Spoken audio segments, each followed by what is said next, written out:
Hey everyone, welcome back to the channel.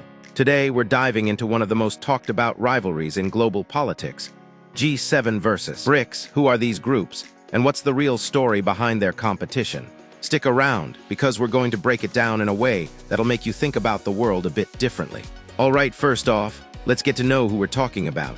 The G7 includes the 7 biggest advanced economies: the United States, Canada, Germany, France, Italy, Japan, and the UK. Together, they control over 40% of the world's wealth. And then we have Brics: Brazil, Russia, India, China, and South Africa. While they don't have as much economic muscle as G7 yet, their population is huge, and they've been growing at an insane pace. What do you think? Who do you think has more potential in the long run? Drop a comment below. Now, here's where things get interesting. The major issue dividing these two groups is economic inequality.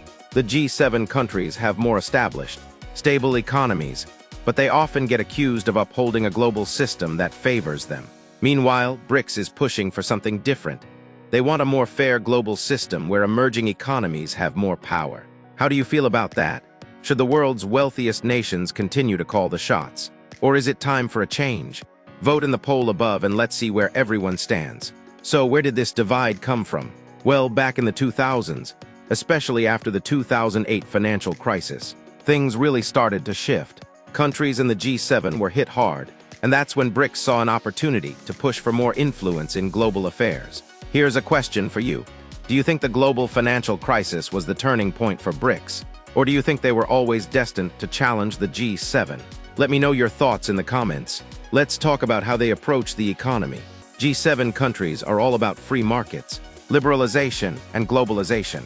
Brics, however, is more focused on state-led development and sustainable growth. Think less about privatization and more about national control over important resources. So, which do you think works better for the future of the world: free markets or state-led growth? Leave your thoughts below. We're curious to see who's Team G7 and who's Team Brics. Now, this gets a little more intense. The G7 is often seen as pro-Western, aligned with the US and European policies. Meanwhile, Brics tries to keep things neutral, sometimes even opposing Western influence. You've seen the tensions with Russia-Ukraine, US-China trade wars, and Brics meetings pushing back on Western financial dominance. So what's your take? Is the world better off with strong Western leadership? Or should emerging countries like China and India have more of a say? Let's talk impact. G7 nations hold a lot of sway over the global economy, and they've been really good at stabilizing things. But it often comes at the cost of smaller nations. On the flip side, Brics is trying to change the game, aiming to reduce reliance on the dollar and push for more inclusive economic policies. Do you think we're heading toward a new global financial system, one that's less reliant on the US dollar? Or do you think the G7 will hold on to their dominance for the foreseeable future? Sound off in the comments. We want to hear your predictions for the future of global trade.